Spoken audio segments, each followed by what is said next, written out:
A very good evening and warm greetings of an auspicious occasion of 77th Independence Day of our country to the esteemed dignitaries, judges, seniors, office bearers and executive board members of Central and State IIP, today's speakers from all 5 zones of Maharashtra, my zonal Maha IIP Women Committee coordinators, and all the delegates virtually joined on Zoom and YouTube for the popular Tuesday Tech program. Let's bow before our Bharat Mata with the great respect and pride and shall start the program. Friends, Tuesday Tech program is theme-based. We have enthusiastically celebrated World Breastfeeding Week in the first week of August. To strengthen the same, topic of today's presentations are based on breastfeeding and lactation. WBW 2023 theme is enabling breastfeeding, making a difference to the working parents. To know the challenges in breastfeeding and to raise the awareness regarding skilled lactational support to fill the gaps for increasing overall percentage in B4E. I, Dr. Manjusha Sherkar, Maharashtra State IIP, that is Maha IIP, Women Committee Convener, Senior Pediatrician from Chhatrapati Sambhajinagar, my co-moderator, Dr. Pallavi Patil from Jalgaon, Maha IIP Women Committee North Zonal Coordinator, are today's moderators. On behalf of Maha IIP and Maha IIP Women Committee, I welcome esteemed judges, Dr. Sanjay Prabhu sir and Dr. Satish Tiwari sir. Both are stalwarts in the field of breastfeeding and nutrition. Welcome our Maha IIP President, Dr. Ramakant Patil sir, Maha IIP Honorary Secretary General, Dr. Amol Pawar sir. I welcome MMC Observer, Dr. Prashant Badane, Pediatric Cardiologist from Nasik. I welcome Dr. Sonali Shirbhate, Maha IIP Women Committee Chairman and Co-Chairman, Dr. Neha Singh. I also welcome my friend Dr. Renu Boralkar, EBCIP. Renu, you are a guest of honor. Thanks for joining. Welcome all the speakers and all the delegates who have joined. Dear friends, please note that you all have to write your name, MMC number, CIP membership number in the chat box to avail 1 MMC point granted for this program by MMC. Now I request our proud figure, respected Dr. Ramakant Patil sir, President, to give his welcome address. Over to Dr. Ramakant Patil sir. Thank you, Dr. Manjusha. As most important thing, I wish you all and us a happy Independence Day. May this patriotism takes us to be a responsible citizen and again a empathetic pediatricians. And to toe the line, our dynamic Women's Committee of Maha IIP has again taken this in a month of World Breastfeeding Week, the important topic and the discussion on World Breastfeeding Week. Friends, our National President, Dr. Upendra Kinjavdekar, in his presidential action plan, one of the important program is Before E. It is breastfeeding for early breastfeeding, every time, every child, and exclusive breastfeeding. That is 4 E's. And what a pleasant coincidence that the national convener, Dr. Sanjay Prabhu sir, is there as an expert. And I would like to thank our Women's Committee Chairman, Dr. Sonali Shirbhate, to respect my request to request Dr. Sanjay Prabhu sir to be one of the experts for this. One has to listen to him to palpate the passion and the knowledge in breastfeeding of Dr. Sanjay Prabhu sir. I have attended the TOT on Before E, and I'm mesmerized by his knowledge, empathy, and dedication for breastfeeding. Our second expert, Dr. Satish Tiwari sir, who has been a past president of IYCF chapter and is better known all over India for his medical legal knowledge, and he's a chairperson again for medical legal group. And with these stalwarts, we have got from every corner the young dynamic pediatricians, and we have got, as women committee is probably choosing, but every time we have got majority of dynamic lady pediatricians, and we have got Trupti, we have got Jagruti, Sanjeevani, and Mahesh, and Dr. Ram Bharat. And I'm very eager to listen expert comments and this deliberation of these young dynamic pediatricians.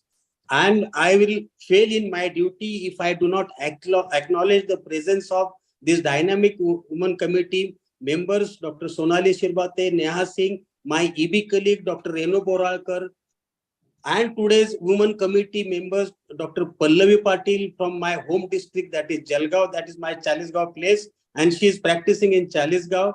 I'm very happy and proud that one of this thing is from my home district. And Manjusha Sherkar madam, who's been very active, and she's so passionate about this. Even if she's on vacation, she does join the Tuesday Tech program. So kudos to all women committee members and all the members who are not able to join for today's discussion. If I forget somebody's name, please forgive me. It is for brevity of time. I am allowed to talk only for a minute, but I did take some Independence Day to go exceed these 60 seconds. So over to you, Manjusha, and I'm all ears to listen to deliberation of all of you. Thank you. Yeah. Okay, thank you so much, sir, for those inspiring and sweet words. Thank you, sir. Now I request our secretary, Dr. Amol Pawar, sir, to say a few words for us. Thank you, Manju ma'am. And it all started almost 1.5 years back when Dr. Renu Boralkar ma'am took over as a chairperson of Women Committee, and she thought of this idea of Tuesday Techs. And then last year we came with 6 speakers in each episode, and Dr. Sonali Shirbate ma'am also helped her in getting these speakers from all over Maharashtra. So we have Women Committee members, two members from each zone, and they are they are asking the OBs of district branches about these speakers, and then we are getting these young speakers from all over Maharashtra. So without wasting time, I again welcome Dr. Sanjay Prabhu sir, Satish Tiwari sir, and all speakers, delegates, MahaIP team, and PG students as well. And I ask Dr. Manju ma'am to proceed further in today's episode. Yes, Thank you so much, sir. Thank you so much. Dr. Sonali, please give us a best wishes from your side. Dr. Sonali Shirbate, is she there? She's a women committee chairman. Dr. Sonali? Yes, madam. Thank you. First of all, on behalf of MahaIP Women's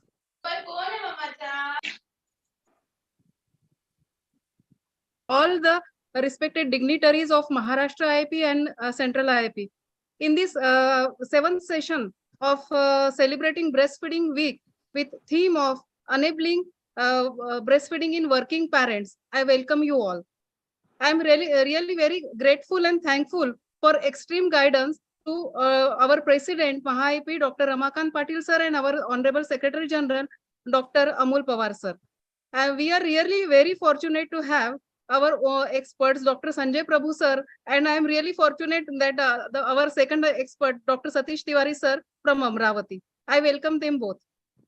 And especially I would like to admire the extreme work of my lady executives of Women's Committee for their extreme work of bringing all the speakers from all zones of Maharashtra in this session.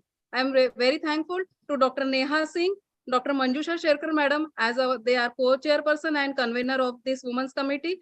I am also thankful to Pallavi Patil, today's coordinator. I am thankful to Mangai Sinha, Dr. Grivita Raikar, Dr. Shilpa Dudgaokar, Dr. Nivedita Patil, Dr. Sonal Shinde, Dr. Manjusha Giri, Dr. Swati Patil, Dr. Sucheta Pofre, and Dr. Dipti Deshmukh for their extreme work for each and every sessions of Tuesday Tech. Not wasting much time, moving further, over to you, Dr. Manjusha. Thank you. Yes. Thank you, Sonali. Thank you so much. Now let me take opportunity to introduce our today's speakers in short. Dr. Sanjay Prabhu sir. Sir is a consultant pediatrician at Vijay Wadia Hospital, Mumbai, and working for last 32 years with UNICEF and state governments in issues related to child nutrition. Sir's specialization is in IYCF and SAM management. Sir is a National Course Director in Breastfeeding Counseling and Complementary Feeding, National Trainer in SAM Management. Sir has participated as faculty member in multiple training workshops for doctors, nurses, and health workers. Sir is Dr. N.B. Kumta Awardee for Innovative Special Project in Breastfeeding. Also, he is Dr. Anandibai Joshi Awardee for work in IYCF and child malnutrition. He is a member of drafting committee on IYCF and micronutrient guidelines in Indian Academy of Pediatrics. Sir is a technical advisor to Centers of Excellence in SAM Network and actively involved with Maharashtra Government Severe Acute Malnutrition Initiative along with UNICEF. So he has many publications and chapters in various books and journals. Hearty welcome Dr. Sanjay Prabhu sir as today's expert.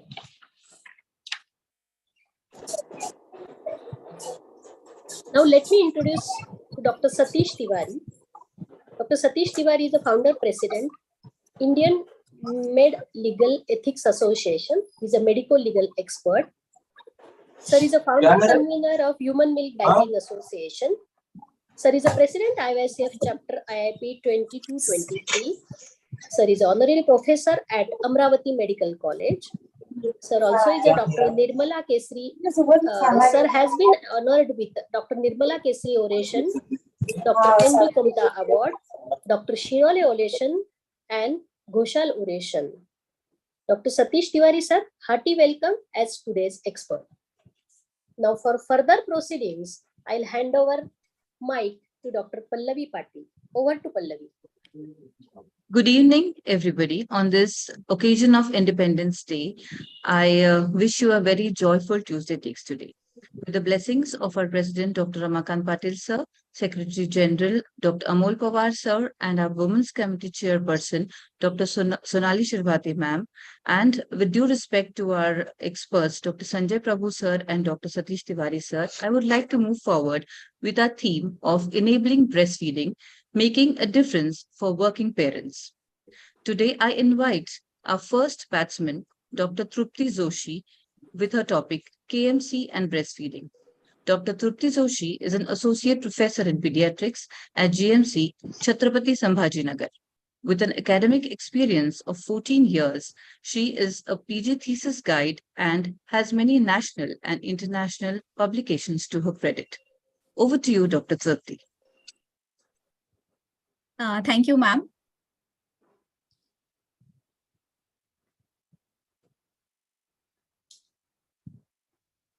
Just a second.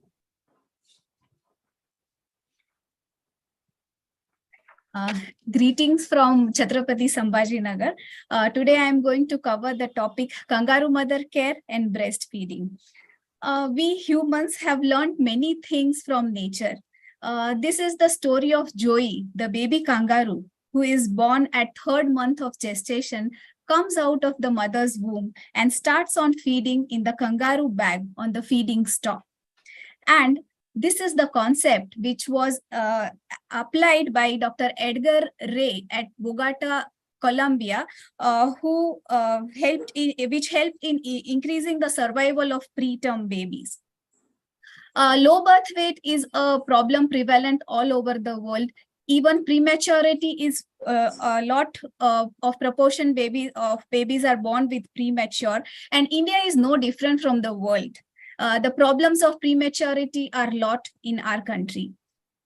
WHO has proposed 4 essential elements to reducing the neonatal mortality and for better newborn care. Immediate drying of the baby immediately after the birth on the mother's abdomen, followed by a delayed cord clamping. And when all these things are done, after clamping the cord, baby is directly put on the mother's skin, into the skin-to-skin contact directly with the mother, which leads to early initiation of breastfeeding in these babies. And zero separation is the key immediately after birth for normal vaginal deliveries as well as the lower segment cesarean section, even if it is a local anesthesia or general anesthesia. And feeding these babies in the first hour It helps for the skin-to-skin contact with the mother, helps for longer duration, helps in establishing the exclusive breastfeeding for the babies who are even low birth weight and who are not indicated breastfeeding, but they can provide it by the breast milk. Kangaroo mother care has important components, and one of them is the kangaroo position, followed by the kangaroo feeding, that is breast milk feeding for all the babies who can be breastfed immediately after birth and for babies who cannot be also. And again, kangaroo mother care helps in early discharge of the babies and care at home. These are the main components of kangaroo care. The KMC reduces the neonatal mortality rate and helps in exclusive breastfeeding rates, including reducing the respiratory, sepsis and severe infections in newborn babies. Kangaroo feeding in newborn babies can be established in NICU for stable babies as well as unstable. The babies who are unstable and who are allowed feeding, who are off inotropes, can be fed with mother's milk with assisted techniques like gavage feeding in the kangaroo position. Kangaroo feeding, if started early, it leads to early initiation of breastfeeding, frequent feeding, and increases the duration of feeding.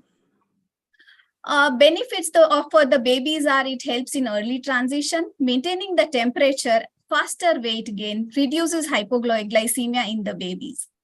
Also, mother benefits from kangaroo feeding. It reduces the stress and all the postpartum homeostasis is maintained if the mother starts feeding the baby immediately after birth with the skin-to-skin contact immediately at birth.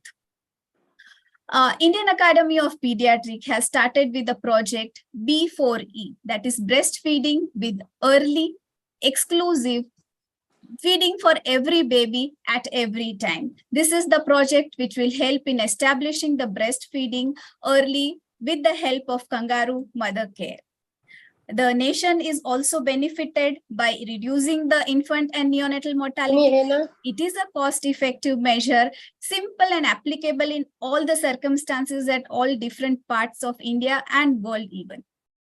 I would like to share our experience of kangaroo mother care at Government Medical College, Aurangabad. We have started with the concept of kangaroo walk while working on the project of kangaroo mother care at Government Medical College, Aurangabad. This is the kangaroo mother walk. Kangaroo walk. आज तारीख किती आहे? 13 जानेवारी 2020. ठीक आहे.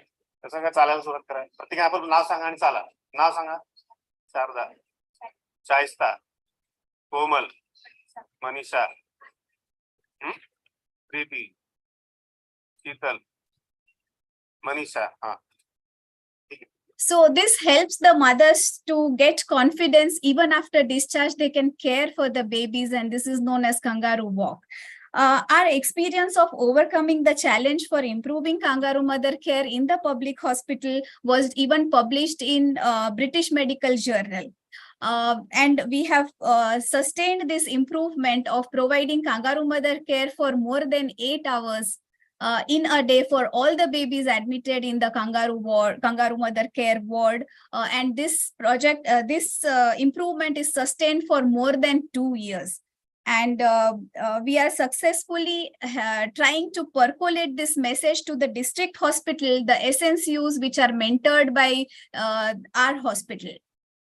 I am thankful to Dr. L.S. Deshmukh sir, Professor and Head of Neonatology, Prabha Khaire ma'am, she is the Professor and Head Pediatrics, Dr. Amol Joshi sir, UNICEF India, who have funded, and now the KMC is, the GMC is accredited as KMC Center of Excellence. And I would like to thank all the team of doctors and nurses. These are few key references for my presentation.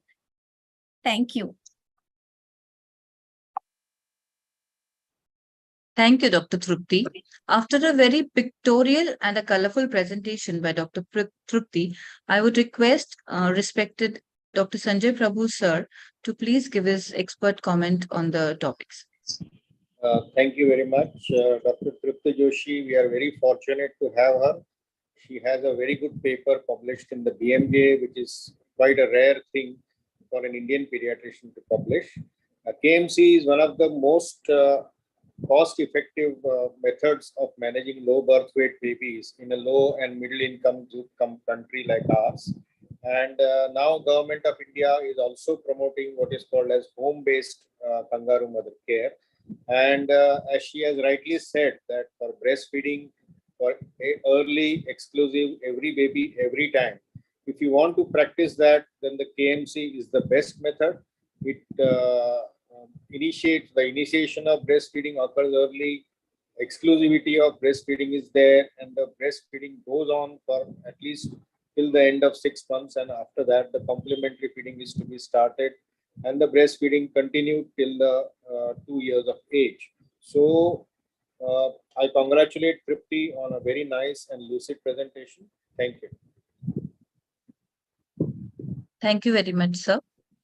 We can now move on to our second speaker, Dr. Sanjeevani More, with her topic, Initiation of Breast Problems in Breastfeeding. Dr. Sanjeevani is a consultant at Little Krishna Childcare, Ulve, and Uran Children Hospital at Uran. She is also the joint treasurer of AHA Raigad. Moving on to Dr. Sanjeevani. Just interrupting for 1 second. I would like to welcome Dr. Sandhya Khadse, madam, our patron of Women's Committee. She is there. Welcome, madam, respected madam.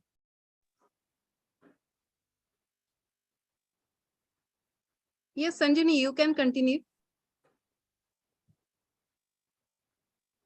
Sanjini, you can share your screen.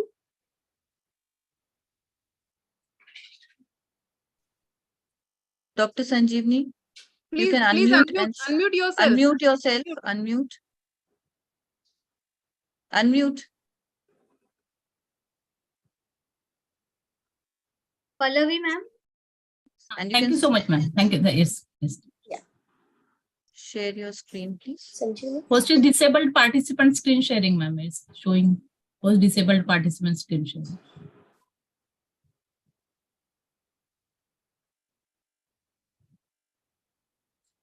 Okay. Yes. Can you? Yes.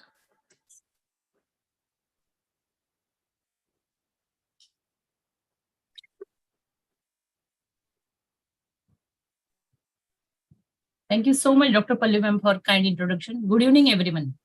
First of all, I want to thank Maha-IP and Women Committee for giving such a wonderful platform. I want to thank today's expert, Dr. Prabhu sir and Dr. Tiwari sir, for their valuable guidance. I also want to thank Dr. Manjushri Shettkar ma'am and Pallavi ma'am for their support. Today, we are here to celebrate Breastfeeding Day. Breastfeeding is a God's wonderful gift to us. It's a natural phenomenon. When this natural happiness converts into pain and difficulties because of some breast condition, mother as well as baby both lands in suffering.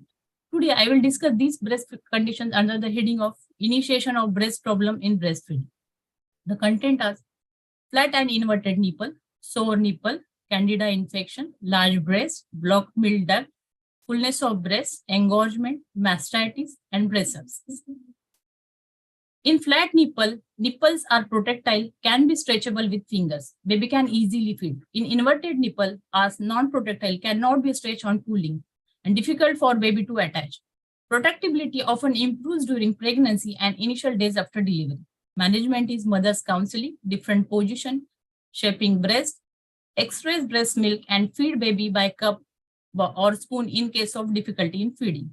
If this condition is not treated or can lead into sore or cracked nipple. So in sore or cracked nipple, mother is having severe nipple pain on sucking, visible fissure on tip of nipple or around base, nipple squash with a white pressure line across the tip after a feed. We can see this in this picture. Management is continued breastfeeding, educate mother about proper feeding position, counseling and confidence, treated by express breast milk or local ointment. Sometimes the sore or cracked nipple can lead into candidal infection. Mother can feel pins and needle throbbing sensation while feeding. The treatment part is clotrimazole mouth paint to both baby's mouth and nipple area of mother. The next is large breast. The issues in large breast are difficult to position and latch. Mother anxious about baby is suffocating. The intervention are support breast, small pillow or rolled towel below breast, or sling around the neck. Here is the shown in this figure. Under the firm surface like table, shaping breast with C hold and positioning. In position like football position, mother can see the proper latch of the baby, and even side lying also be preferable in this condition. Sometimes large breast may lead to blocked milk duct. The blocked milk duct is the retention of milk due to blockage in one or more lactiferous duct. Reasons are tight clothing, pressure with fingers during breastfeeding, improper attachment, large and pendulous breast. Mother may feel small tender lump in breast, localized redness present, no fever, no difficulties. If untreated, leads to infection and leads to infective mastitis. Intervention is frequent feeding from affected breast. Place infant chin or nose in line with the blocked duct during the feeding. Gentle massage of affected area also help.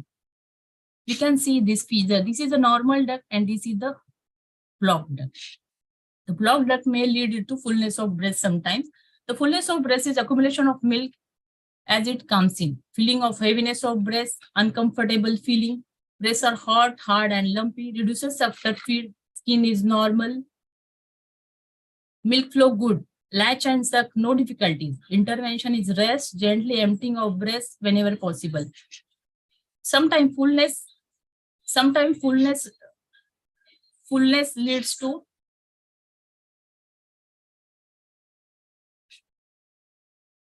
the same.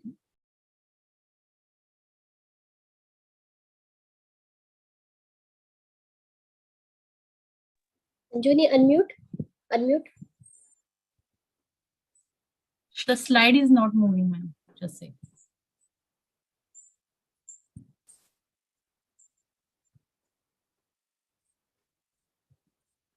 You can go one slide back and then again you can go forward. Okay, sir.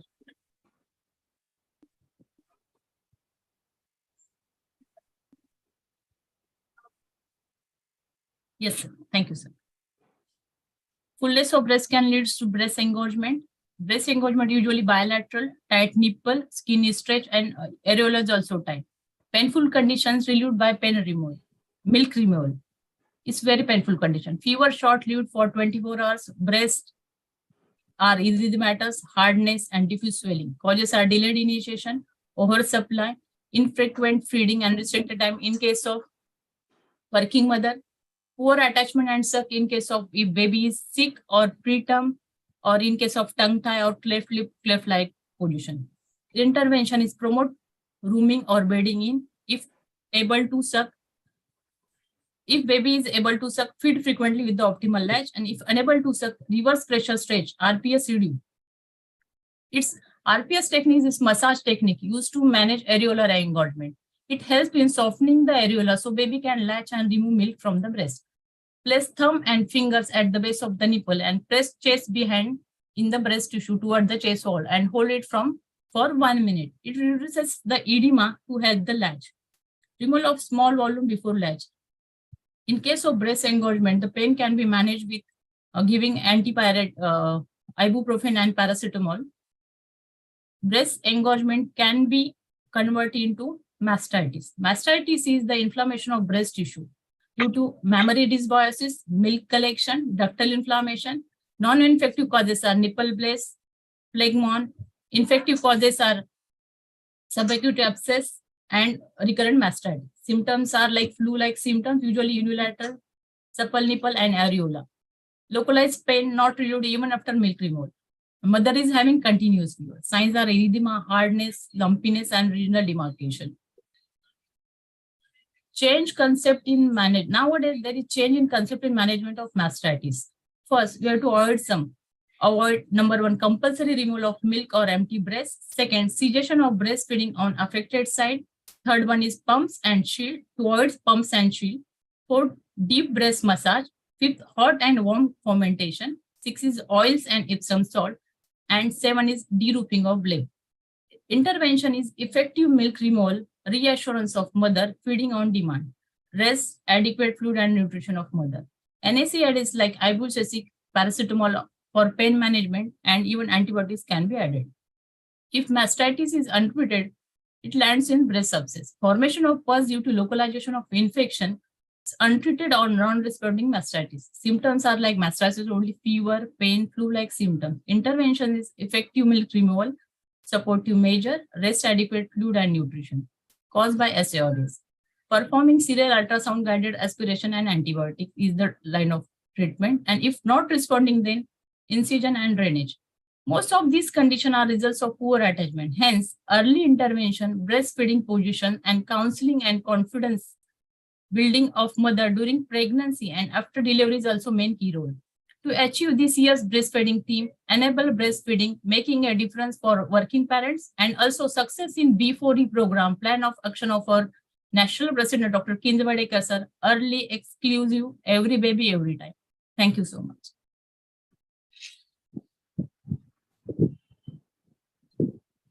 Thank you, Dr. Sanjeevani.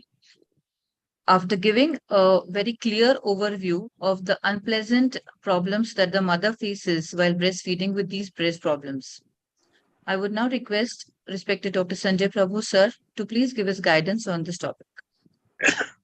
Thank you, Dr. Sanjeevani, for a nice presentation. What she has stressed, and I would like to reiterate that to prevent all these breast problems, you have to have good position and attachment on the breast. So we start off with what should be the baby's position. I'll just revise it fast.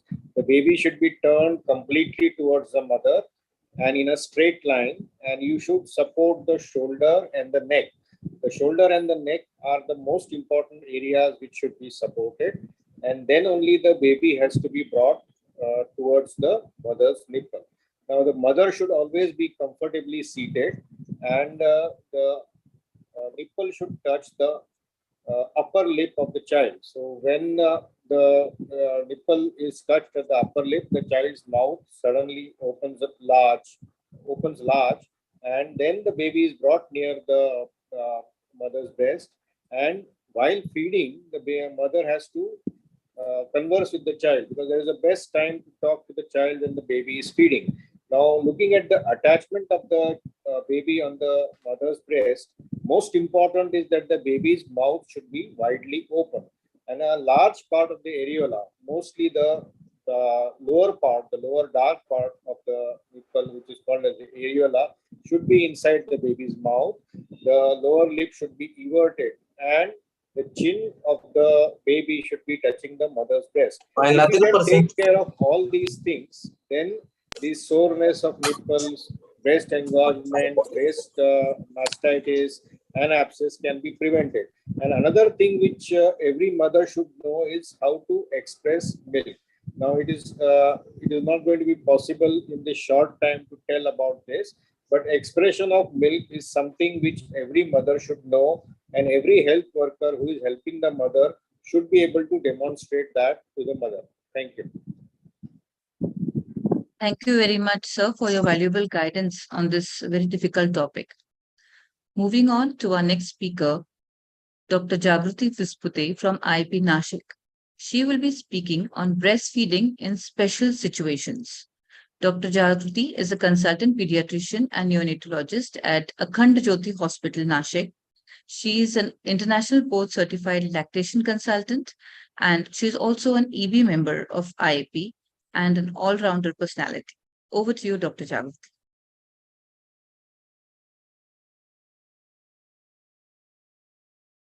Am I audible, ma'am? Yes, you are. Yes. Yes. Thank you so much, Dr. Pallavi, ma'am, for the kind introduction words. Good evening, respected seniors and my dear friends. At the outset, I would like to thank Maha IIP and Maha IIP Women's Committee for giving me this opportunity. The topic allotted to me is breastfeeding in special situations. Since there's a lot that needs to be covered, I'll quickly start my presentation without wasting any more time. My first special situation is breastfeeding in working mothers. Believe me, it's very tough. We all have been there and done that. So this year, the World Breastfeeding Week theme is Let's Make Breastfeeding and Work Work. Breastfeeding provides support dedicated ways to breastfeed or express your milk. The logo says enabling breastfeeding, making it easier for working parents. The next slide, I would just like to narrate the objectives of the World Breastfeeding Week 2023. The first objective is to inform people working parents' perspectives on breastfeeding and parenting, anchor optimal paid leave and workplace support as important tools to enable breastfeeding, engage with individuals and organizations to enhance collaboration and support for breastfeeding at work, galvanize action on improving working conditions and relevant support for breastfeeding. So in India as well, we have the Maternity Benefit Act, which extends to the whole of India.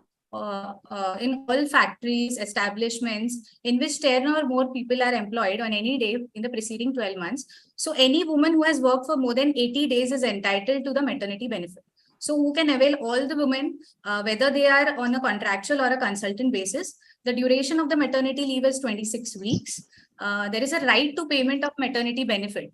That is to say, the rate of average daily wages from the period of her actual absence, the period immediately preceding the day of her delivery, the day of her delivery, and any period immediately following that day. Also, there is a provision of creche facility. Every establishment with 50 or more employees are to provide creche facilities within a prescribed distance. So the woman will be allowed 4 visits to the creche in a day, which will include the interval of rest allowed to her. So these are some pictures of creche facilities. This one is at Arunachal Pradesh. There's another one at Bangalore, Tesco. There are some other programs and policies which support working mothers or working parents in general. I've already spoken about the Maternity Benefit Act 2017. Then there is Pradhan Mantri Matru Bandhan Yojana, in which an incentive of 5,000 rupees is credited to pregnant women. IMS Act 2003, about which Dr. Ram sir will take in detail. National Food Security Act 2013 and Mother's Absolute Affection Program 2016. Our next special situation is C-section. It is no different than in vaginally delivered babies. Immediate skin-to-skin contact and initiation of breastfeeding can begin in the operation theatre itself.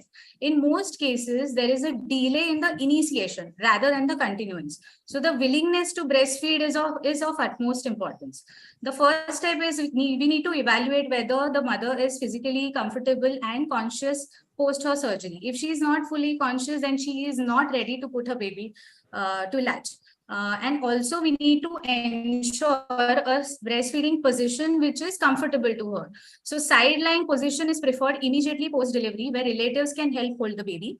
In sensitive incision sites, we can prefer the clutch position, also known as football hold. And those mothers who are on IV medication, pain medications, can go for the cradle position. Sometimes the babies are lethargic, particularly due to prolonged analgesia or anesthesia. In these cases, there might be a delay in the latch, but we need to reassure the mother that this will not deter breastfeeding in general. So positive counseling by medical personnel and family support is pivotal. Now, these are the various feeding positions: cradle, cross cradle, football, also known as clutch, and sideline posture, sideline position. Now, breastfeeding in twins, it is both possible and desirable to breastfeed twins and higher order multiples. Increased rates are seen in those mothers who are highly motivated, like they have an access to support groups. The milk yields in twin mothers is almost as huge as 3 liters a day between 2 to 6 months. Mothers of multiples are very much capable to produce sufficient amounts of milk for 2 or more infants, and in fact, they can sustain it for long periods of time.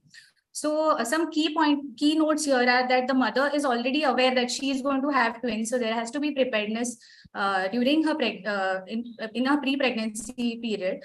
The doctor needs to reassure that she will be able to breastfeed both the babies and optimally. Maternal nutrition is important because then we can reduce the rates of LBW and BLBW babies. Other important factors here are support groups, setting some goals in her pre-pregnancy period. Also, help is very important at home. And there are some simultaneous feeding position in twin gestation. I'll just show you those. So this one is the front cross, double cradle posture. This one is a double football. And this one is a combination of both the cradle and the football position. Okay. Now, breastfeeding and adoption. Can you breastfeed an adopted baby even if you have never been pregnant or in birth? The answer is yes. The concept of induced lactation is the initiation of milk production in a woman who has never been pregnant. So adopting mothers, they typically start preparing several months ahead of the scheduled time for receiving the infant. So there are some protocols for induced lactation. We begin with nipple stimulation several months before receiving the infant, estrogen and progesterone preparations to induce structural changes in the breast, as would happen during pregnancy, use of a dopamine antagonist like metoclopramide to increase the prolactin levels, and frequent breastfeeding when the infant is available. This is one protocol, which is known as the Goldfarb and Newman protocol, wherein based on the time frame, the selective intervention can be done. So 6 months before the due date, the mothers take one active birth control pill with 10 mg of domperidone 4 times a day for 1 week and subsequently increase it to 20 mg 4 times a day.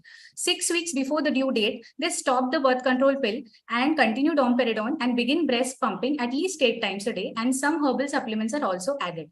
As soon as the baby is given to the mother, she will breastfeed as often as possible, continue domperidone, maintain herbal intake, and pump after feedings. So sometimes there is, in cases of arrival of the infant on a short notice, neither partial nor full lactation is established, and the process proceeds with breast stimulation if the infant latches.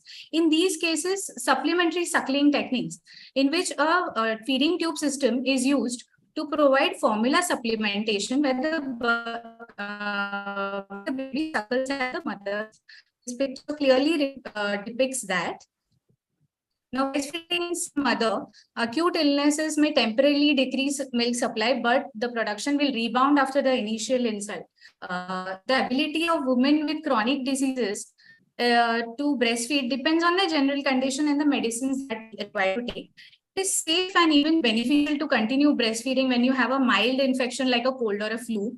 Cold and flu viruses do not pass through breast milk. In fact, breast milk is still the healthiest source of nourishment for your baby, while also providing your baby with antibodies and immunological factors. So mothers who do not nurse or pump as much as they normally would when they are sick can expect a drop in the milk supply, but this is not going to be permanent. So most medications are safe to take while breastfeeding. The last situation, which is tuberculosis, which is not a contraindication to breastfeeding. Mothers with active TB can wear a mask and breastfeed. Babies to receive INH prophylaxis. The risk of drug toxicity to an infant breastfed by a mother with taking anti-TB drugs, especially first line, is minimal, because the baby will receive only as low as 6 to 20% of the therapeutic dose of isoniazid and 1 to 11% of other drugs. In MDR TB, it is ideal to avoid direct breastfeeding till the mother is Putam negative. Women receiving chemotherapy for any form of cancer should not breastfeed. Thank you. Thank you for your patient listening. Thank you very much, Dr. Jagruti. You have surely compiled a very vast topic into a short presentation, which will be very helpful for our pediatrician colleagues. I would request Dr. Sanjay Prabhu, sir, for his valuable guidance in this difficult topic. Dr. Pallavi, just give me a minute. I think I like to welcome our today's MMC observer, Dr. Prashant Badane, sir. Sir had joined. Welcome, sir. Kindly stop screen sharing. Thank you, ma'am, for introducing me. Am I audible? Yes, sir. Yeah. I'm currently practicing in Nashik as a pediatric cardiologist. I just joined because of after that OPD is closed. Kindly continue the sessions. Thank you, ma'am. Okay. Thank you for introduction. Thanks. Over to Dr. Sanjay Prabhu, sir.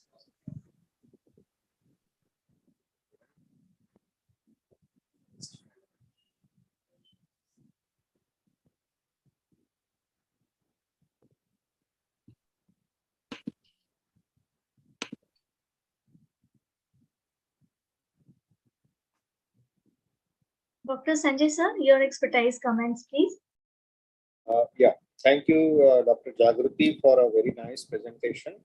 Now, two areas where the mothers require a lot of support is one is working women, and second is the mothers who are had a cesarean section.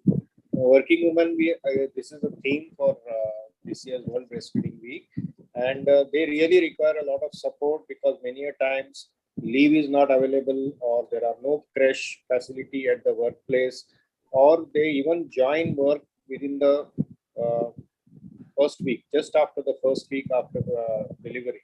So many of these mothers really require a lot of support and counseling to continue breastfeeding. So I would say they would really require our help in continuing the breastfeeding, at least the exclusive breastfeeding for the first 6 months, and maybe later on as the situation demands. But the other category is the babies who are born after cesarean section. There is a general tendency among most of the gynecologists also to prescribe formulas to such mothers, anticipating that the breast milk will be less or it will not be given to the baby, which is wrong. The baby's requirements in the first 2 or 3 days are very less. So that can be easily met by any mother, whether the baby is delivered vaginally or through a cesarean section. It requires a lot of motivation from the staff, from the relatives, and also the attending obstetrician and the pediatrician to help these mothers breastfeed. So what we would request most of the people who are attending this symposium is to see that the formula used in cesarean sections is reduced to the minimum. I would not say that 100% of the mothers are going to be able to successfully breastfeed after a cesarean, but an attempt should be made to at least see that 85% of these babies are exclusively breastfed. It is not difficult. It requires a lot of effort, and it can be easily done. Thank you very much. Dr. Pallavi, just one comment from my side. I am audible? Yes, sir. Yeah. You're audible. Dr. Jagruti has said that in induced lactation and the supplementary nutrition technique, if the milk is not sufficient, the induced lactation is not sufficient, the formula can be used. I think this sentence needs slight modification. We should give all other options, not only formula. If the induced lactation is not sufficient, we can use milk from milk bank if it is available. We can use modified animal milk also. So all the 3 options should be given to the mother in which we are inducing the lactation, and not only the formula milk. I hope Dr. Sanjay agrees that all the 3 options should be open. Sir, below 6 months, WHO doesn't allow animal milk. So I will keep my options reserved for that. As of now, we don't have clearance for that. What about milk bank? NACO is allowing animal milk below 6 months. Yeah, and milk bank also option. Milk bank, there is no problem. Yeah. Yes. Wet nursing is still not allowed. It was allowed during COVID times, but in an emergency only. So WHO, UNICEF still doesn't allow wet nursing.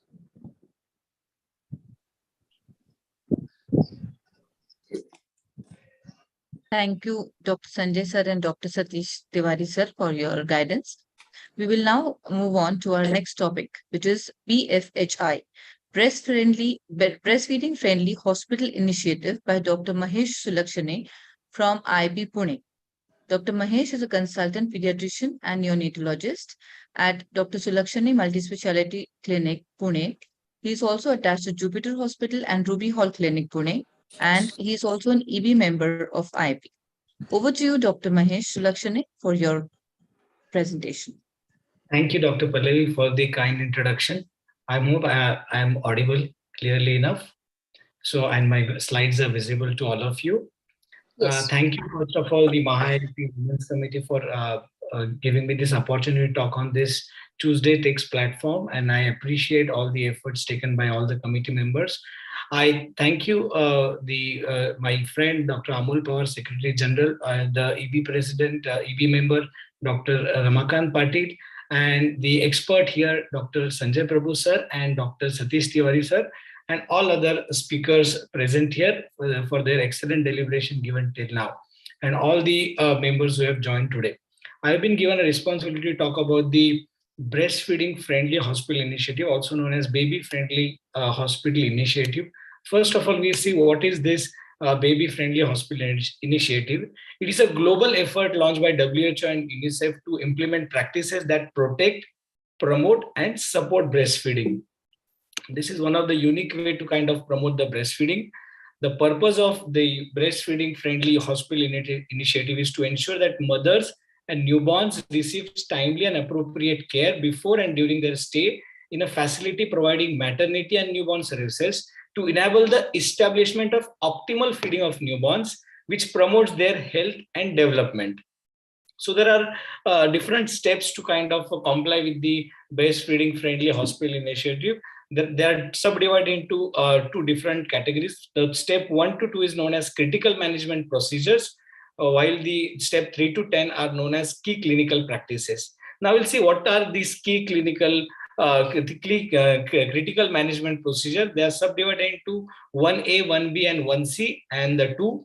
The first and the foremost important is the comply fully with the International Code of Marketing of Breastfeeding, breast milk substitutes, and relevant World Health Assembly resolutions. 1B is have a written infant feeding policy that is routinely communicated to staff and parents. 1C establish ongoing monitoring and data management system. The second one is ensure that staff have sufficient knowledge, competency, and skills to support breastfeeding. These are the most important critical management procedures. Now 3 to 10 are key clinical practices, which discusses about the importance and management of breastfeeding and pregnant women and their families. Facilitates immediate and uninterrupted skin-to-skin contact and support mothers to initiate breastfeeding as soon as possible after birth. Support mothers to initiate and maintain breastfeeding and manage common difficulties. Do not provide breastfeed newborns any food or fluids other than breast milk unless medically indicated. Enable mothers and their infants to remain together and to practice rooming in 24 hours a day. Support mothers to recognize and respond to their infants' coos and feeding. Counsel mothers on the use and risk of feeding bottles, teats, and pacifiers, and coordinate discharges so that the parents and their infants have timely access to ongoing support and care. Now, the hospital policies should support mothers to breastfeeding by not promoting any infant formula, bottles, or teats, making breastfeeding care standard as a standard practice, keeping track of support of breastfeeding. The second one is staff competency, as we discussed. Hospital supports mother to breastfeed by training staff on supporting mothers to breastfeed and assessing health workers' knowledge and skills. We should make sure that whatever staff has gained knowledge, whether they are complying with it and they are kind of updating the knowledge and their skills as far as the breastfeeding practices are concerned. The third one is antenatal care. Hospitals should support mothers to breastfeed by discussing the importance of breastfeeding for babies and mothers, even when the baby is inside the womb. Preparing women in how to feed their baby. So the antenatal classes here will help the mothers to kind of encourage for breastfeeding. The fourth one is care right after birth. So hospitals should support mothers to breastfeed by encouraging skin-to-skin contact, which one of the speaker has mentioned about the kangaroo mother care, and the skin-to-skin contact between mother and the baby soon after the birth, and helping mothers to put their babies to their breast right away after the delivery. The fifth point, to support mothers with breastfeeding, the hospital support mothers to breastfeeding by checking the positioning, attachment, and sucking, giving practical breastfeeding support, and helping mothers with common breastfeeding problems. Supplementing, hospitals should support mothers to breastfeed by giving only breast milk unless there are medical reasons not to breastfeed. Prioritizing the donor human milk when a supplement is needed, like the second best option after the breastfeeding is definitely the human milk, and we should encourage the prioritizing the donor human milk. Helping mothers who want to formula feed to do so safely. Rooming in, we have seen this. The hospital should support the mothers to breastfeed by letting mothers and babies stay together day and night, and making sure that mothers of sick babies can stay near their baby all the time. The hospital should encourage the responsive feeding by helping mothers know when their baby is hungry. So the mother should be taught about to understand the hunger cues of the baby and not limiting breastfeeding times. So if the mother wants to breastfeed a number of time, unlimited time, that should be encouraged by the hospital. Bottles, teats, and pacifiers. Hospital should support breastfeeding by counseling the mothers about the use and risk of feeding bottles, teats, and pacifier, and has to be discouraged strongly. At the discharge process, hospitals should support mothers to breastfeeding by referring mothers to community resources for breastfeeding support, and working with communities to improve breastfeeding support services. All these steps would definitely make sure that the baby-friendly or breastfeeding-friendly hospital is encouraging the mothers to breastfeed.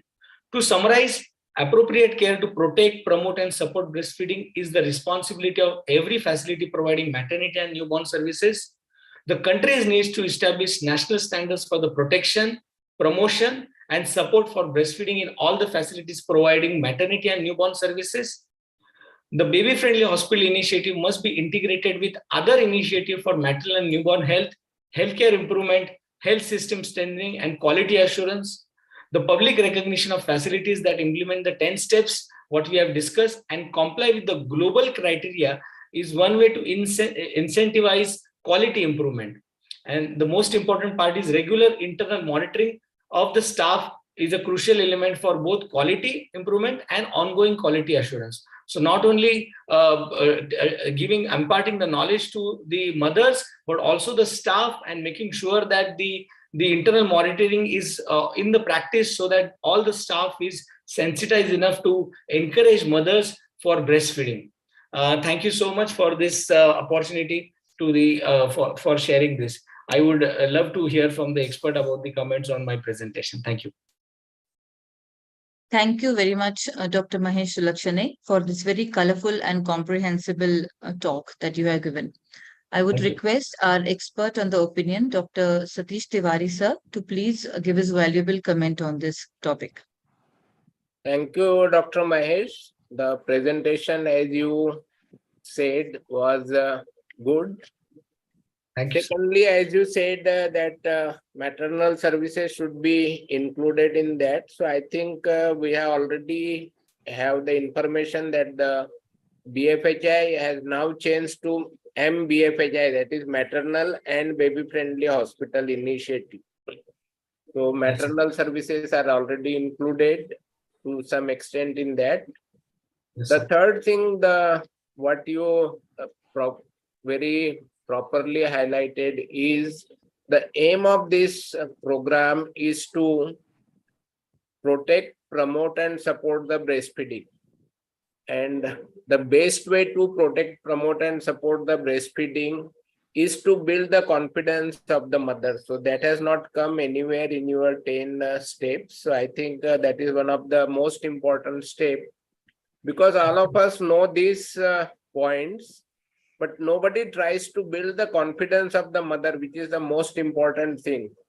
So if mother says, I have less milk, most of our colleagues, rather than increasing or building her confidence, they say, okay, you use formula, otherwise your baby will have hypoglycemia. So somewhere there is this phobia of the hypoglycemia. Why we say phobia? Because we all know as a pediatrician that even a single episode of hypoglycemia or even asymptomatic hypoglycemia can result into lifelong mental damage or brain damage. But to protect that hypoglycemia, we cannot just go on prescribing formula to each and every baby. So Correct. our aim should be to identify the children who are at risk of hypoglycemia, where for any reason breast milk is less for initial 2 or 3 days. We can do the blood sugar levels at frequent interval. And if we suspect that hypoglycemia is going to develop because the baby is low birth weight or he has less glycogen storage or reserve, then of course we can give some supplementary feeding. Otherwise, exclusive breastfeeding has to be promoted with proper monitoring of the blood sugar in babies where we suspect that hypoglycemia can happen. So Absolutely, we cannot just blanketly go on writing, prescribing the formula or supplementary feeding to babies. Yes, sir. Absolutely, It has sir. to be taken care of. I hope the presentation will help those who are attending. For the organizers, one line I would like to compliment them here, that for the first time in the Maharashtra group, I am seeing almost 100 members, that is full. The Zoom link is full. This we used to see in the programs from the southern part of India, that is Tamil Nadu, Karnataka, Kerala. But this time Maharashtra people have also joined in full strength. So compliment to the organizers. We can proceed with the next presentation. Thank you so much, Tiwari sir. Thank you so much. Thank you, sir. Thank you very much. We now move on to the last topic of the celebration of the Breastfeeding Week, IMS Act, which is the Infant Milk Substitute Act, which will be presented by Dr. Ram Bharat. He is a pediatrician and neonatologist at Chandrapur and also the district coordinator for the Adolescent Health Academy at Nagpur. Over to Dr. Ram Bharat for his talk. Thank you, Dr. Pallavi Madam, for kind words of introduction. Season's greeting from IIP Chandrapur and IIP Vidarbh, and grateful to Maharashtra IIP and Maharashtra IIP Women's Wing for this platform. So my today's topic is Infant Milk Substitute, that is IMS Act. So what is this IMS Act? It is an act regarding infant milk substitutes, feeding bottle and infant food, regarding its regulation of production, supply and distribution with view to protect and promote breastfeeding and also to ensure proper use of infant foods. Now, what comes under this act? First, infant milk substitutes. Any food marketed or represented as a partial or complete replacement of mother's milk for infant up to 2 years, feeding bottles, infant food, that is any food being marketed or represented as partial or complete food to mother's milk to meet growth nutritional demands of infant after age of 6 months up to age of 2 years.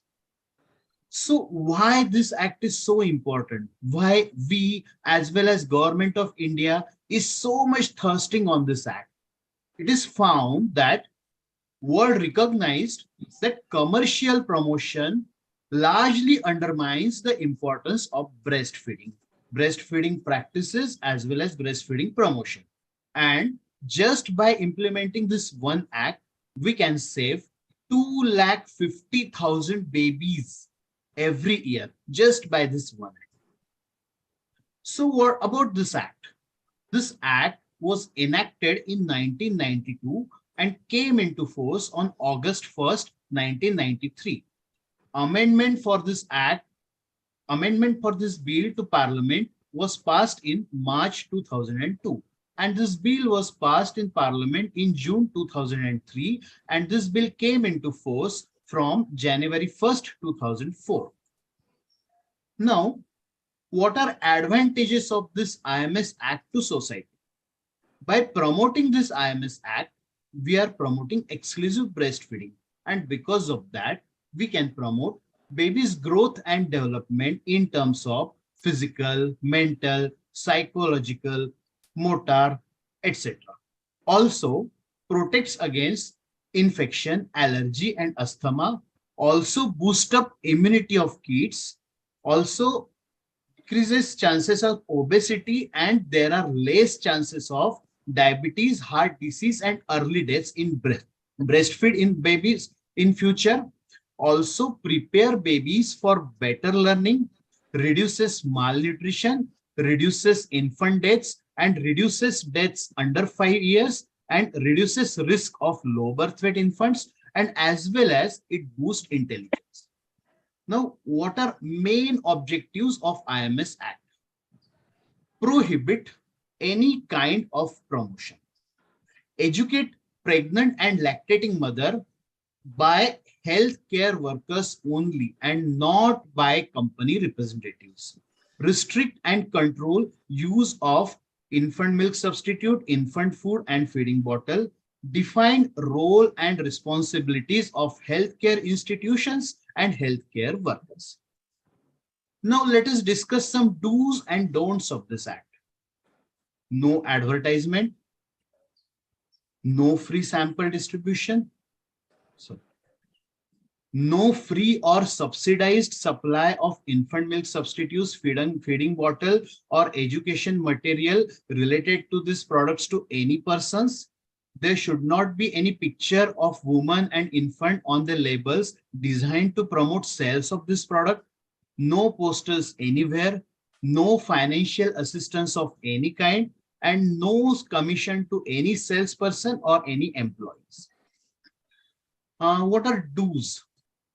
There should be label on all infant milk substitutes, feeding bottles, and infant foods, which should be in English as well as in local language clearly, that mother's milk is best for your baby. Also in local language, maa ka doodh aapke liye sarvottam hai. Also, there should be clear guidelines for education material and advertisements, whether they are audio or video, dealing with prenatal care, postnatal care, or infant feeding. So here we have shown just for an example. We are not supporting or opposing any particular product. This slide is just shown as an example. At the bottom, there is written important notice, mother's milk is best for your baby. महत्वपूर्ण सूचना, माँ का दूध आपके बच्चे के लिए सर्वोत्तम है. Now, what are IMS Act alternative feed agrees criteria? These are some of the situations, some of the criteria where we can allow infant milk substitute. That is, if mother is not available, maybe mother is no more. If mother is critically ill, if mother is HIV positive and not willing to breastfeed the babies, if mother rejects infants, special situations like infants in orphanages, and in cases of several metabolic disorders like galactosemia.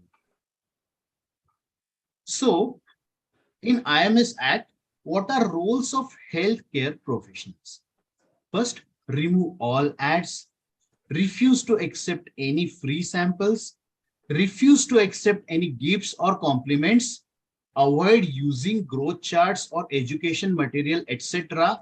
with brand name or company name written on it, avoid any type of sponsorship, and do not give any free sample or material to mothers. If we don't follow this act, there are violation penalties. There can be imprisonment from 6 months up to 2 years, and there can be fine from 2,000 up to 5,000. So we all must enforce this act. We all must follow this act for better promotion of breastfeeding, for healthier newborns and healthier kids in future India. Happy Independence Day again. Thank you for this opportunity. I'm grateful to Dr. Sonali Madam for trusting me for this presentation and Dr. Satish Tiwari sir for giving me valuable inputs. Thank you. Thank you, Dr. Ram Bharat, for clarifying and simplifying the IMS Act for all of us, which is surely a lifesaver for so many babies. So on the occasion of the 77th Independence Day, we all should hope to achieve an independent and exclusive breastfeeding for the babies of this nation. I would now move on to Dr. Satish Tiwari sir to please give his expert comment on this very important act. Thank you, Dr. Pallavi. And I thank Dr. Ram for such a short but sweet presentation on IMS Act. Thank you, sir. The only thing which I would like to highlight here, as you rightly said, the act was passed in 1992-93. So if we count, it is almost 8 years of the 20th century and 23 years, almost 30 years we have this act. But the irony is that either many of us do not know this act. If we know this act, our colleagues, they say, okay, the rules are made and the laws are made and there are various loopholes where we can get rid of those laws. So that is another problem with any law or the act. So most of the laws or act, they are followed in words and not in the spirit. Unfortunately, as we are discussing today, our aim is to protect, promote, and support the breastfeeding and the optimal nutrition to the child and the next generation of our country. So my suggestion or my request to all those who are attending today's program is that we should follow this act not only in words, but also in the spirit. So that is very important. I would again like to compliment the organizers for their vision and involving the new and the younger faculties, because by this we are going to create the next generation of faculties who can take up from our senior faculties on this very important issue. The another thing which I liked about this program is that the slides which are made by the faculty or the person who is going to present, they are, before they make the presentation, they are verified by the senior faculty who are working on that subject. So it's very good. The slides are verified. It is taken care that wrong message does not go, and the new generation of our faculties are getting more and more created for the subsequent presentation.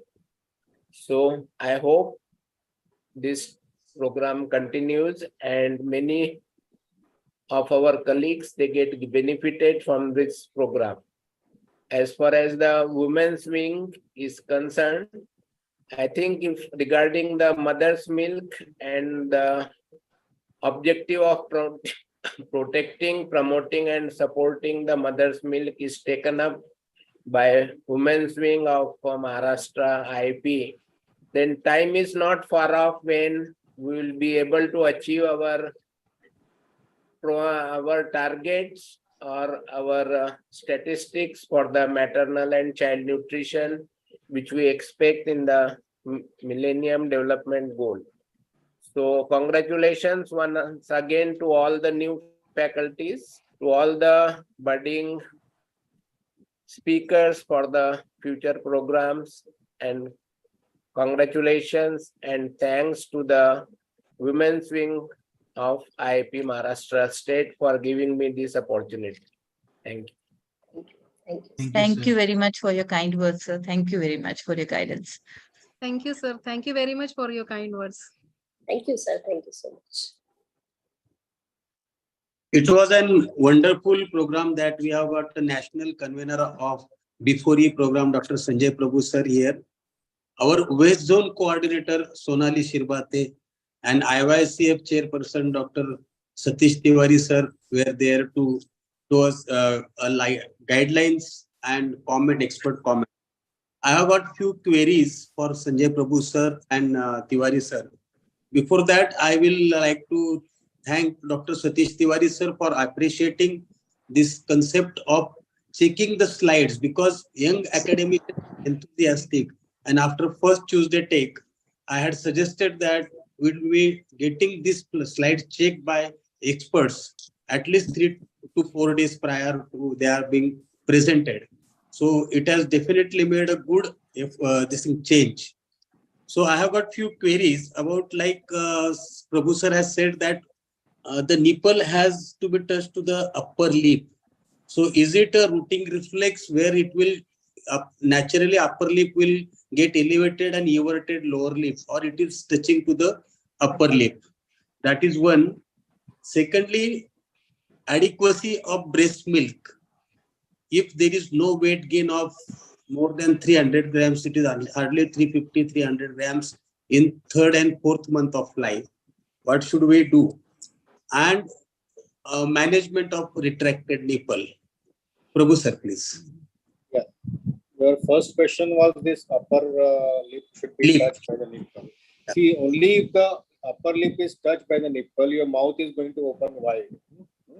So when your mouth opens wide, then only the lower part of the areola is going to come inside the baby's mouth. So the technique to open that mouth wide is always to touch the upper lip. That is the best way of doing it. Otherwise, you will get only a nipple feeding, like a fish mouth feeding. So if you have a fish mouth type of feeding, then you will get sore nipples, cracks, and other problems. So your second question was about adequacy of breast milk. Okay. See, what you have to remember is that in the first 3 or 4 days, the baby is going to lose weight. So don't get worried if the baby is losing weight in the first 3-4 days. But the weight loss should not be more than 5% in a day or not more than 10% over 3 to 4 days. And the baby should regain its birth weight by 14th day. If the baby is not regaining its birth weight by 14th day, please have a look at the baby, whether the baby's breastfeeding is going on well or the baby is sick. So both these things are there. And now WHO has come up with adequate weight gain, how much it should be. So what they say in the first 3 months, it is between 150 to 200 gram per week and minimum of 500 gram per month. And next 3 months, it is 100 to 150 gram per week, or again a minimum of 500 gram per month. So these are the recommendations by WHO. So if you are finding that the weight gain is not proper, one is that you have to look at the position attachment. You have to look whether the only 4 milk is being fed, or sometimes the mothers feed water in addition to breast milk. So the weight gain is not there, but the child keeps on passing urine. And or the 4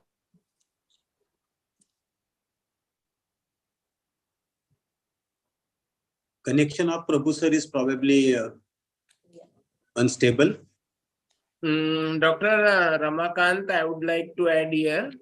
The first question which you had asked regarding the touching of upper lip or lower lip. The traditional teaching was rooting reflex, but yeah, that is what I want to say. The technical details of position, according to most of us, those who are working in this field, the technical details should not be very much emphasized unless and until there is some problem in the positioning.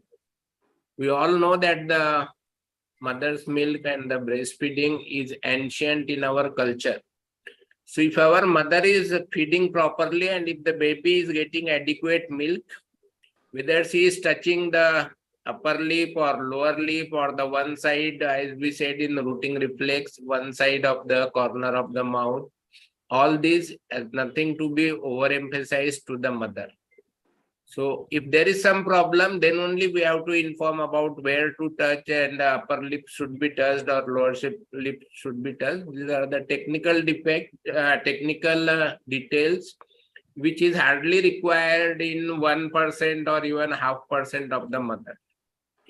Same is the situation with the adequacy. What about the milk secretion? As no, my question was very particular. Yes. That second month to third month, in 1 month, the weight gain is less than 300 grams, and all like heart disease and other things have been ruled out. I am coming to that only, Dr. Ramakant. One of our faculty today said that even in a twin baby or in a twin pregnancy or delivery, the milk output can be as near as to 1500 or even up to 1800. I think the figures she quoted. So the mother's milk or the breastfeeding is physiological and instinctive. The amount of milk required for the baby is usually secreted by the mother's body. Now, as you are saying that about somewhere around 3 to 4 months, the milk secretion will decrease, maybe whatever may be the reason. So usually this does not happen unless and until mother has some major hormonal problems or anatomical problems in the breast. So this will not occur. So the milk will be adequate up to 6 months, and that's why the concept of exclusive breastfeeding for 6 months has come. Now, for any reason, as you had made a proper query, there may be some problem with the physiology of the mother. She may be suffering some hormonal disorder or some pathological disease. And if the milk secretion is less, which cannot be increased by the proper positioning and by, as Dr. Sanjay has said, by stopping the water or some pre-lactal feeds which we are giving, can be the reason for the decreased secretion. So we take care of those conditions which are leading to decreased secretion. And after this, though many of us do not agree, my suggestion will be rather than giving the formula milk or the animal milk to a child who is 4 months, we can go for early complementary feeding as we are doing in past, where the baby foods were started somewhere around 4 months. So about 1 or 2 decades ago, when the Cerelac and the Ferrex were in lot of use, when we were not ready to listen to the side effects of Ferrex and Cerelac, they also used to recommend the complementary feeding or the Ferrex or Cerelac at 4 months of the age. So I feel there is no harm in using the or introducing the complementary feeding at 6 months if there is a genuine problem with the amount of the milk secreted by the mother.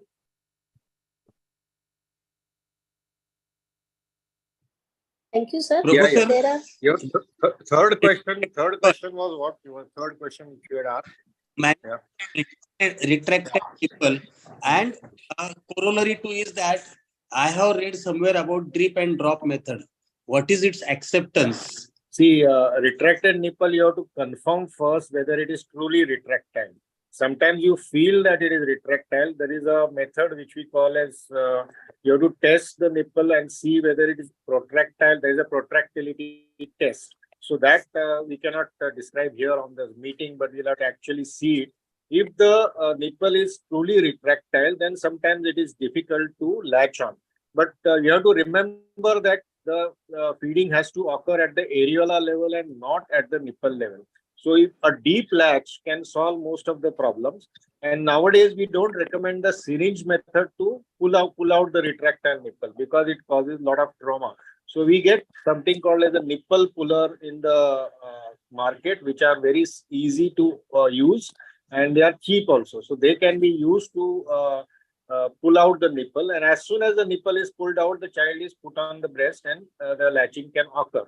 And sometimes if you have a flat nipple, in some cases we use what are known as nipple shields. There are silicone nipple shields which are available, which are used especially in preterms or babies who are finding it difficult to latch earlier because the nipple has not been formed well.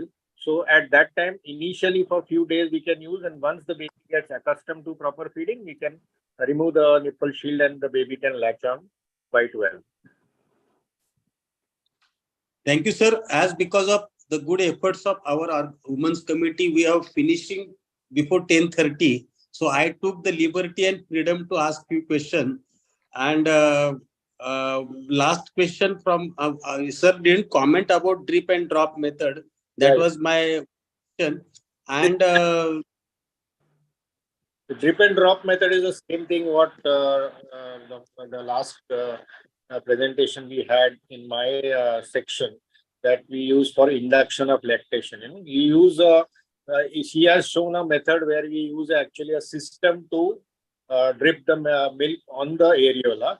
But what we can use is we can just use a feeding tube and attach it just above the nipple, tape it above the nipple, and use a small vati and take milk in that, and with gravity the milk is flown in, or it goes on into the tube, and the baby sucks. Baby starts feeling as the milk is coming from the areola, so the baby keeps on vigorously sucking. So after some time, the baby's force of sucking on the areola will induce lactation or relactate the baby. So there are two words we have to remember. One is relactation and one is induced lactation.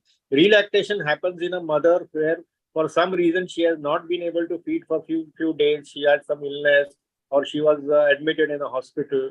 So and few days she has not fed. So there this method helps. And induced lactation is one we saw in the presentation in adopted mothers or mothers who had never fed up till now. So these are babies who are experiencing poor weight gain. So there this drip drop method is used to increase the flow. And there we use domperidone as a lactation stimulant.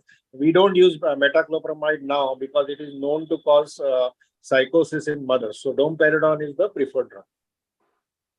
And sir, last question from my side, that in cases of because we say that tongue thrust reflex disappears by 4 months, and if we have proved that there is definitely no weight gain, what is current recommendation about complementary feeding at completion of 4 months? And secondly, current recommendation about milk jaundice and breast milk associated jaundice. Are correct? So please elaborate, sir. See, there are two things. One is breast milk jaundice, and there is breastfeeding jaundice. The breastfeeding jaundice is because of low milk transfer. The baby is not getting milk. That is why the baby's bilirubin has gone up. So if you can improve the milk intake by helping the mother by position and attachment, the breastfeeding jaundice will go away. Breast milk jaundice appears maybe later on, maybe 7th or 8th day of life, very rare, and the blood-brain barrier is very well established at that time. So I am not worried about the bilirubin levels. They can go up to 15, 17, 18.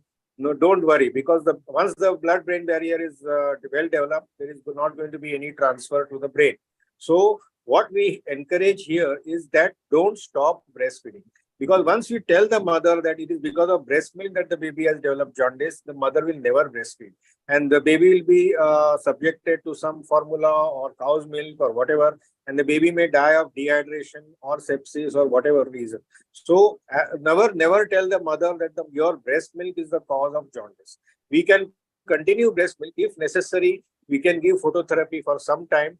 But don't be afraid that the bilirubin is going to cause some chronic thrust. So even in breast milk jaundice, we have hardly stopped breast milk for the babies because most of them are after first week of age. Would like to ask 4 complementary feeding. Complementary feeding. See, I don't agree with you that the tongue thrust reflex goes by 4 months. It takes at least 5 months complete, or by early 6 months, or maybe mid 6 months, the tongue thrust reflex to totally go away. So why we are starting complementary feeding at the end of 6 months? There are 4 or 5 reasons for that. One is the head control is very well achieved by the 6 month or so. Your tongue thrust reflex goes posterior.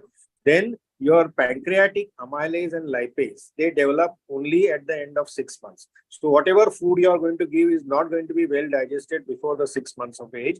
Then your cell junctions, which are there in the intestine, they are well developed by the end of 6 months. So any foreign protein which is introduced in the intestine will not cross across to the intestine. So baby is developmentally ready, physiologically ready, and enzymatically ready at the age of 6 months. So what we would still say that if the milk is inadequate or whatever you have done, the weight gain is not proper, as Dr. Tiwari said, maybe in our circumstances, we will give cow's milk, or if the patient is affording, we may still give a formula. But the problems of introducing complementary feeding earlier than 6 months are more than what you have said that we can easily introduce after 4 months.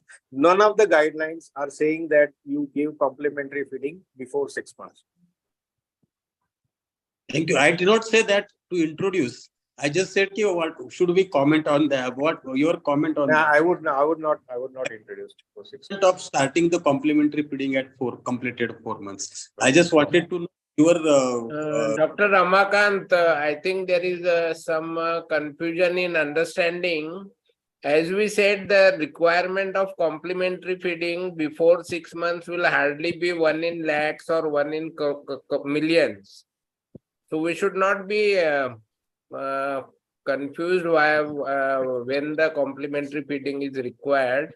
As I said, the lactation failure is very, very rare. So you will not need this in most of the situations. Are there studies that after 4 months there is no lactation failure and inadequacy of lactation is not there? If you are following the breastfeeding practices, if you are following the proper breastfeeding practices, it's a well-established fact accepted by almost WHO, Indian professors and all theirs that exclusive breastfeeding is sufficient till 6 months.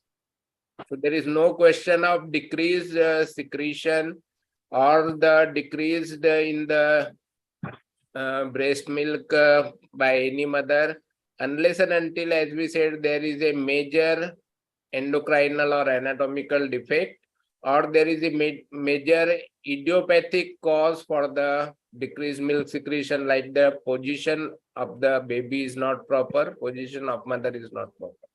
So lactation failure is very, very rare, maybe 1 in lakhs or 1 in millions. There is no lactation failure. It's a perceived lack of milk. Yes. So Perceived. It is the mother who feels that because she either not getting adequate support or she is working and she is not able to devote time to breast milk, breastfeeding. So all these things have solutions that expression can be taught, or mother's milk can be stored. It can be stored in the fridge for 24 hours. Outside, it can be stored for 6 hours or so. So there are many options available. So this perceived lack of breast milk is more of means a psychologically the mother feels that I am getting less milk, but actually it is not that way. If the weight gain is going well, we don't bother. Dr. Ramakant, what I personally feel, and I hope Dr. Sanjay will agree to that, as there is a need to build the confidence of mother, there is a need to build the confidence of our colleagues also, Yes, obstetrician and pediatrician, that less milk output or milk inadequacy or lactation failure is really very, very, very rare condition.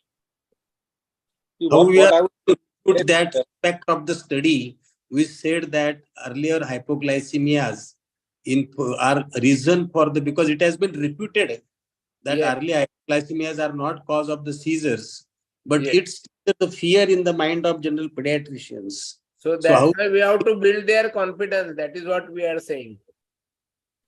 See, what we have to remember here is that the pediatrician always takes the easy way out. The mother says, I am getting less milk.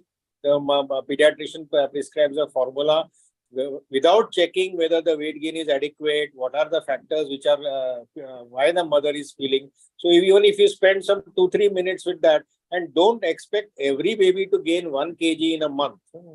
Some babies are going, breast milk fed babies are always leaner as compared to top milk fed babies. So don't expect every child to gain 1 kg or maybe 1.5 kg. Sometimes some people say that no, every baby should gain 1 kg. It is not possible. We are happy with even 500 gram weight gain. As long as the baby is developmentally normal, if the baby is fine and is active and gaining minimum of 500 gram a month, we are happy. Thank you, sir. Dr. Sulabha Pawar madam wants to say something. She has raised her hand. Yes, yes, madam. Sulabha ma'am. Sir, one small question. How to guide an ANC mother who is particularly in 3rd trimester about the feeding her elder child who is around 1.5 years when her gynecologist is telling her not to feed the child? Yeah. See, there is a phrase which is called as tandem feeding. Tandem feeding is what you feed the elder child as well as the younger child. So unless the mother is a high risk case of maybe incompetent os or has some obstetric indication where they are worried that the os might open early, because when you are feeding, you are going to release oxytocin. So the obstetrician is worried if the child may have, mother may go into preterm labor. So if she has a history of preterm labor earlier, or there is a history of incompetent os, we will ask the mother not to feed. Otherwise, there is no contraindication. Yes, thank you, sir. Yes. Thank you, sir. Thank you for that enlightening discussion. There are 2-3 questions in the chat box. Shall we take them? Yeah, you can take. Does maternal hypothyroidism affects milk supply after delivery? Maternal hypothyroid? No. Mother with hepatitis C infection can continue breastfeeding? Yeah, can continue breastfeeding. Few comments on expression and storage of milk in working mothers. See, expression is another big topic. It will be very difficult to talk here because actually we'll have to show them. But expression is something which every mother, especially a working mother, should know. And this is something which every health worker should be telling every mother who is delivered before she is getting discharged. So what we insist that expression should be taught to every mother. It is not necessary that you should have a breast pump for expression. Hand expression is quite good enough. But if the mother is not finding time or she feels that she can do it better with a pump, pumps are also available. And in hospitals, we have hospital grade pumps where especially for mothers who are who have preterm babies and whose babies are admitted in the NICU, we use them for expression. Now, expression is, you have to remember three, four more important things is that the mother has to be totally relaxed and she has to be quite determined to express the milk. There is no point in forcing a mother who is not interested. So a working mother also has to take out some time, and the express milk can be kept in the refrigerator for around 24 hours. So you can label the containers based on what time you have expressed the milk, and the same can be used in that manner on the next day. And early morning before she goes to work, she feeds and goes. And if they have a creche facility in the office, there also she can express the milk and keep, and then she can bring it back if there is excess milk available. And what we also encourage in these mothers is night feeding, because the prolactin hormone is on the higher side. So if the baby feeds more in the night, the early requirement of milk during the day goes down. We should exercise this maternity benefit 6 months exclusively breastfeeding, and this 6-month leave has to be given to the mother. And after that, when complementary feeding is started, so only 2 or 3 feeds of milk are required. For a general working mother who goes in the morning, maybe 9 o'clock and comes back by 5 o'clock. So 3 or 4 feeds of extra milk are required, which can be kept in the fridge, or she can remove and keep it outside at room temperature. It may remain for around 6 hours in the summer, or maybe 6 to 8 hours in the winter. So this is what we encourage. And we also tell offices, in the presentation we saw that it is now legally binding on every company which has more than 50 employees, women employees, to have a creche and should be having a expression facility. Now, you must have heard of Hirkani rooms. Hirkani rooms are something which has come, where in public places you have special rooms where the breastfeeding mother can take the baby and breastfeed. So something like this can be encouraged and if the mother is staying near the working place, she can always come back home and feed and again go back. That is also a possibility. Now, COVID has created one more thing: work from home. So you also have the option of working from home for a lot of people. So women can exercise that option. And there is something called as child care leave, which is given by the government. It is not given in the private sector, but up to 2 years you can take this leave, which is an unpaid leave after 6 months, and 18 months you can take this leave, and you can utilize this leave for taking care of your child, but this is unpaid. So not all organizations, when central government definitely allows it. Now state government, and now even in Municipal Corporation of Greater Mumbai, this leave has been allowed for women, and it can be taken only once in your lifetime. Thank you, sir. Thank you so much. I hope the questions are over, but I like to read one comment by respected Dr. Sandhya Khadse madam, being the stalwart in the field. Madam says, let's pledge to free the babies from bottles on this Independent Day and promote, protect and breastfeeding in the best possible way with our available resources. Let's pledge. That's a very good comment. So I felt like reading that comment. My special thanks to Maharashtra IAP and the Women's Committee for taking up such an important topic during just after the World Breastfeeding Week. And I'm specially thanking all of you for a very excellent session. And I would definitely recommend one more topic which is of great importance to our pediatricians is complementary feeding and junk food. So if you can have a seminar on that, that would be great, because our complementary feeding rates are even worse than breastfeeding. Because in Maharashtra, the exclusive breastfeeding rates are between 50 to 55% depending on urban and rural areas, but complementary feeding rates are only 11%. So this is something which will have to be stressed upon. So I would ask the committee members to take a note of that.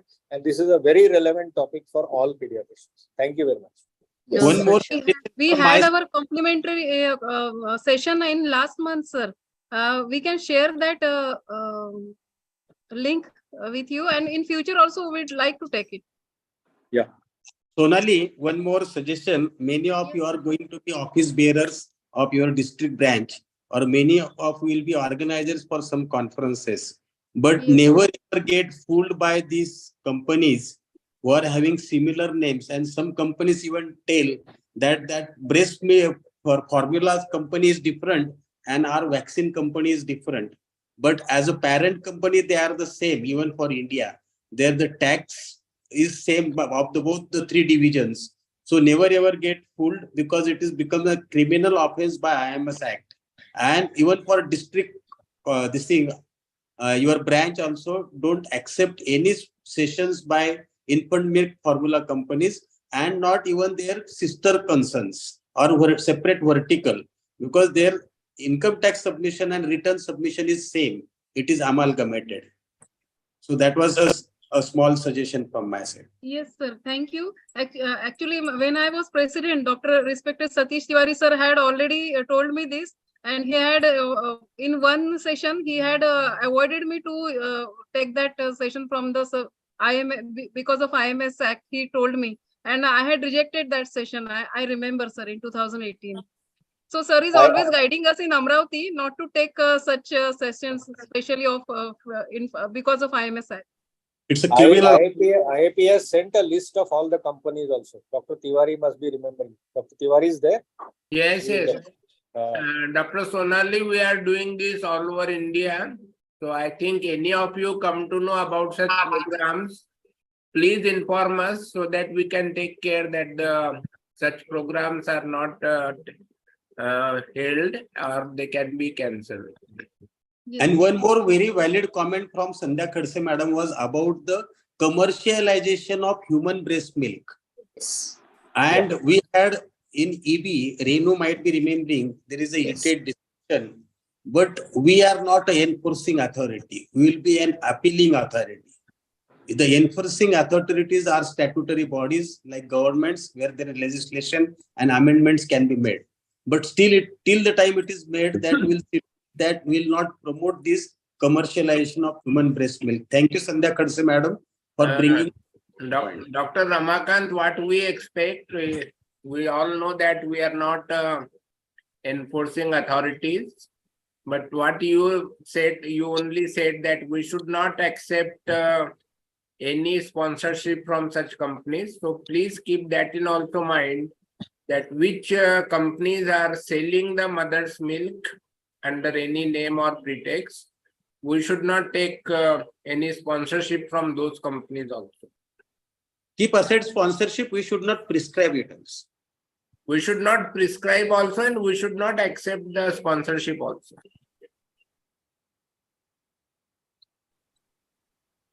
So thank you, everyone. Anyone wants to say something? Shall we go to the concluding session, vote of thanks? Sonali, shall I give vote of thanks? Yes, yes. Yes. If President and Secretary sir permits, yes. Yes, yes. Actually, my words are short to thank for such an enriching discussion of protecting, promoting, and supporting B4E. Excellent session. Indeed, it was excellent session. Dr. Prabhu sir and Dr. Tiwari sir, being the hardcore dedicated faculties in the field of lactation and nutrition, their superfine guidance made us this discussion real fruitful discussion. Thank you so much, and I sincerely express my gratitude towards Prabhu sir and Dr. Tiwari sir for accepting our invite and guiding us so well. Thanks to our President sir, Dr. Ramakant sir, for always being rock support, and your encouragement and curiosity is always far excellent, sir. You are an inspiring figure. Thank you, sir. Thanks, Dr. Amol sir, for your active support and guidance consistently. Means a lot to us. You are a rock support. Thanks, dear Sonali and Neha and all my zonal coordinators for supporting this collaborative work of selecting themes, selecting speakers, getting trial errors, and whatnot goes on till this next month. Thanks, everyone. Thanks a lot. Thanks, Dr. Prashant Badane, sir, for your gracious presence as MMC observer. Thanks, Dr. Renu Boralkar, my friend, and respected Dr. Sandhya Khadse, madam, for your presence. Thanks, Dr. Trupti Joshi, Dr. Sanjeevani, Dr. Jagruti, Dr. Mahesh, and Dr. Ram Bharat. What an excellent presentations. Hearty congratulations and hats off to you all. Thanks, dear delegates, for joining in such a huge number, more than 150. Oh, great. This is called as Independence Celebration. True celebration, I should say. Thanks everyone for sparing your precious time. Thanks Pallavi ma'am for digital support. Thanks another my friend Dr. Pallavi being a lovely coordinator, co-moderator. Thanks everyone. Pardon if I missed any name. Thanks once again. See you all in the next Tuesday Takes. Till then, take extreme care of yourself and thank you so much. Good night. Thank you, Pallavi madam, and the digital team also. Yeah, I said that, Dr. Pallavi.